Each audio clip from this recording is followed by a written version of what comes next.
Welcome to Mahatma TV. ఓ సాధారణ రైతు కుటుంబంలో పుట్టి అంగవైకల్యాన్ని జయించి అంచెలంచెలుగా ఎదిగి ఉమ్మడి అనంతపురం జిల్లాలో ప్రముఖ చిన్నపిల్లల వైద్యునిగా పేరు సంపాదించుకున్న డాక్టర్ వెంకటరమణ తాజాగా రాష్ట్రంలో జరుగుతున్న AP medical council state committee సభ్యునిగా పోటీ చేస్తున్నారు. గతంలో ఇండియన్ మెడికల్ అసోసియేషన్ అధ్యక్షులుగా పనిచేసిన వెంకటరమణ వైద్య వృత్తితో పాటు వ్యవసాయం, పశు పోషణ చేస్తూ ప్రత్యక్షంగా పరోక్షంగా ఉపాధి కల్పిస్తున్నారు. ప్రముఖ చిన్నపిల్లల వైద్యునిగా పేరొందిన డాక్టర్ వెంకటరమణ రాష్ట్ర స్థాయిలో ఉత్తమ రైతుగా అవార్డు పొందారు. అంటే వ్యవసాయంపై ఎంత మక్కువ అర్థం చేసుకోవచ్చు. అంతేకాకుండా వ్యవసాయంలో సేంద్రియ పద్ధతులను అనుసరిస్తూ తాను పండించిన ఉద్యానవన పంటలను ఢిల్లీ లాంటి నగరాలతో పాటు ఇతర రాష్ట్రాలకు ఎగుమతి చేస్తుండడం విశేషం. లేపాక్షి జవహర్ నవోదయ విద్యాలయంలో చదువుకున్న డాక్టర్ వెంకటరమణ ఎంతో మంది పేద విద్యార్థుల ఉన్నత చదువులకు తోడ్పాటును అందిస్తున్నారు. వృత్తిపరంగా చిన్నపిల్లల వైద్యునిగా శ్రీ సత్యసాయి జిల్లా హిందూపురంలో స్థిరపడిన ఆయన ఎన్నో ఉచిత వైద్య శిబిరాలను ఏర్పాటు చేసి పేదలకు ఉచిత వైద్య సేవలు అందించారు. కోవిడ్ సమయంలో స్వతహాగా వైద్యురాలైన ఆయన భార్యతో పాటు డాక్టర్ వెంకటరమణ రోగులకు వైద్య సేవలు అందించి ఈ ప్రాంత ప్రజల మన్ననలు పొందారు. ఈ క్రమంలోనే ఉమ్మడి అనంతపురం జిల్లాలోని వైద్యుల ప్రోద్బలంతో ఏపీఎంసీ ఎన్నికల్లో వెంకటరమణ పోటీ చేస్తున్నారు. ఈ నెల 9న జరగనున్న ఎన్నికల్లో రాష్ట్ర వ్యాప్తంగా ఉన్న వైద్యులు తనకు ఓటు వేసి అత్యధిక మెజార్టీతో గెలిపిస్తారు అనే ధీమాను డాక్టర్ వెంకటరమణ వ్యక్తం చేస్తున్నారు. జవహర్ నవోదయ విద్యాలయాల్లో చదువుకొని వేలాది మంది డాక్టర్లతో పాటు ఇండియన్ మెడికల్ అసోసియేషన్ సభ్యుల మద్దతుతో తాను భారీ మెజార్టీతో విజయం సాధిస్తానని ఆశాభావం వ్యక్తం చేశారు. ఈ మేరకు డాక్టర్ తో ముఖాముఖి కార్యక్రమంలో భాగంగా డాక్టర్ వెంకటరమణ వైద్యునిగా తాను ప్రజలకు చేసిన సేవలు, వైద్య ఆరోగ్య శాఖలో తనకున్న పరిచయాలు, తన విజయానికి అనుకూలించే అంశాలు తదితర వివరాలను మహాత్మా టీవీ సీనియర్ జర్నలిస్ట్ మేకల కిష్టప్పతో డాక్టర్ వెంకటరమణ పంచుకున్నారు. ఆ వివరాలు ఆయన మాటల్లోనే విందాం.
నమస్కారం సార్.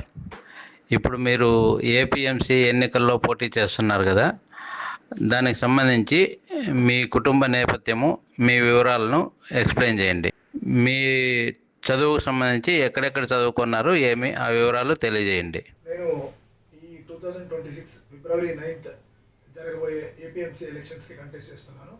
ఏపీఎంసీ సభ్యునిగా ముఖ్యంగా నేను మా ఫ్యామిలీలో మా ఫాదర్ చలపతి గారు, ఆయన ఆర్టీసీ కండక్టర్గా వర్క్ చేసేవాళ్ళు. మా మదర్ హౌస్ వైఫ్. నా wife paediatrician, civil surgeon paediatrician, working at Madakasira. నా స్కూలింగ్ నేను ఎల్కేజీ నుండి సరస్వతి దామోదర్ 5th వరకు, 6th నుండి 12th వరకు జవహర్ నవోదయ విద్యాలయ లేపాక్షి, మరియు MBBS Kurnool medical college, PG Osmania medical college. I did my PG at Niloufer hospital. Sir, ఇప్పుడు మీరు ఎలక్షన్స్లో పోటీ చేస్తున్నారు కదా, మీ మీకు అంటే ఏమేమి పాయింట్లు అనుకూలంగా ఉన్నాయని చెప్తాను? మెయిన్ ఎలక్షన్లో పోటీ చేస్తూ ఉన్నందుకు నాకు అనుకూలమైన పాయింట్లు ఏంటంటే, ఇంతవరకు నేను ఐఎంఏ ప్రెసిడెంట్గా 5 years ఉన్నాను. ఇప్పుడు ప్రస్తుతం అప్నా ప్రెసిడెంట్గా ఉన్నాను. నా యొక్క పోరాట పటిమ, ఏదైనా సమస్య వస్తే సాల్వ్ చేసే పద్ధతి, నేను డెడికేటెడ్గా ఉంటాను ప్రాబ్లం సాల్వ్ అయ్యే వరకు. నా కమిట్మెంటే నా యొక్క శక్తి. అనుకూలించే అంశాలు ఏమి అయి ఉంటాయంట? ఈ ఏపీఎంసీ ఎలక్షన్లో రాష్ట్ర వ్యాప్తంగా 84 మంది పోటీ పడుతున్నారు.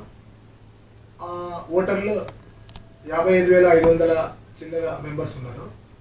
వాళ్ళందరూ registered medical practitioners who completed MBBS and AP medical కౌన్సిల్లో రిజిస్టర్ చేసుకున్న వాళ్ళు.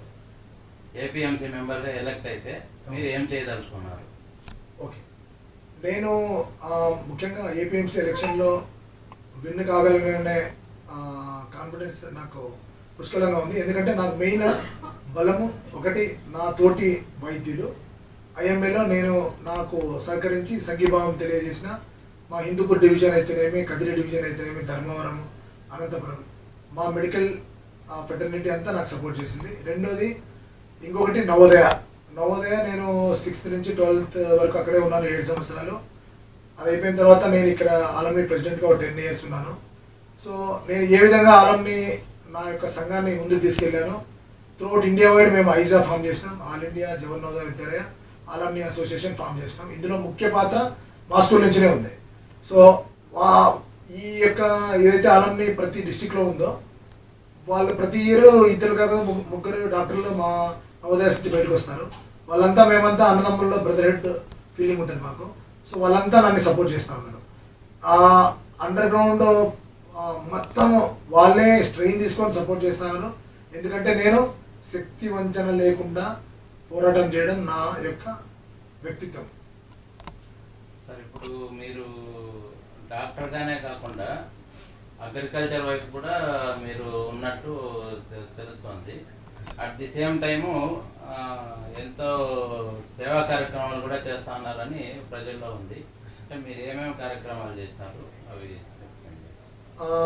ఒకటి, వృత్తిపరంగా అయితే తక్కువ డబ్బులు ఛార్జ్ చేసి తర్వాత పేషెంట్ని వాళ్ళు ఎంత ఇచ్చినా సరే ఇవ్వకపోయినా సరే దేవుడు వాళ్ళు ఇచ్చిందే మనకు దేవుడు ఇచ్చినాడనే ఫీల్ అయ్యే క్యారెక్టర్ నాది. సో వాళ్ళు తక్కువ ఇచ్చినా నాకు వాళ్ళు ట్రీట్ చేసే అవకాశం ఇచ్చినారని ఫీల్ అయినాను. కాబట్టి ఏ రోజు నేను తక్కువ తీసుకున్నానని బాధపడలేదు. రెండవది, ఇప్పుడు కరోనా అయితేనేమి, కరోనా టైంలో మేము మాకు రోగం వస్తుందా లేదా అనేది పక్కకు పెట్టి శక్తివంచన లేకుండా ప్రజలకు సేవ చేసినాము.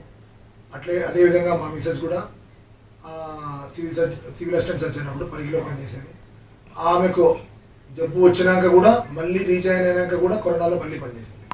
మా మిసెస్కి గుండె జబ్బు ఉన్నా సరే ఏ మాత్రం భయపడుకోకుండా పోయి, నేను ఎన్నిసార్లు చెప్పినా కూడా వినకుండా ప్రజల శ్రేయస్సే మన శ్రేయస్సు దేవుడు కాపాడుతాడు అనే ఉద్దేశంతో మేము వర్క్ చేసినాం.